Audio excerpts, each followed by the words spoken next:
सकाळ सकाळ शुभ सकाळ. काल रात्री अक्कलकोटवरून उशिरा आल्यामुळे आज उठायला पण थोडा उशीर झाला. आता उठायला उशीर म्हणजे सगळ्या कामांना उशीर. मग काय करणार, सगळं आवरून घेतलं पटापट. थोडीफार जी कामं राहिलेली ती करून घेतली.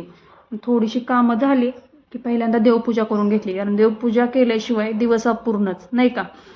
आता देवपूजा तर करून झाली, मग राहिलं होतं आता किचनचं काम, स्वयंपाकाचं. मग काय घेतला स्वयंपाक बनवायला. आता ही बघा परवा दिवशी आणलेली कोथिंबीर, आता तिला साफ करण्यापासून तशीच फ्रीजमध्ये ठेवून दिलेली. आता तिनं मान टाकली, आता तिला साफ करून व्यवस्थित ठेवून द्यायची. आता बाजारामध्ये देखील स्ट्रॉबेरी आलेली आहे, तुमच्याकडे आली का नाही. मग बाजारातून आणली होती स्ट्रॉबेरी, तर ती मिठाच्या पाण्यात घालून ठेवलेली आहे. आज बनवलेली मुगाची उसळ आणि त्याच मूग शिजवून घेतलेले, त्याचीच आमटी देखील बनवणार होती. अशी 2 in 1 भाजी बनवणार होते. अक्कलकोटवरून प्रसाद देखील आणलेला, तो आता सगळ्यांना वाटायचा आहे. आणि जेवणामध्ये होतं चपाती, मुगाची उसळ, मुगाची आमटी आणि अशी स्वीटकॉर्न ही बाजारात आलेली आहे, ती ही अशी छान उकळून घेतलेली आहे. त्याच्यानंतर काय घ्यायचा होता माहीचा अभ्यास, पण आज तिचा अभ्यास तिनेच पूर्ण केला. आता पुढे बघा.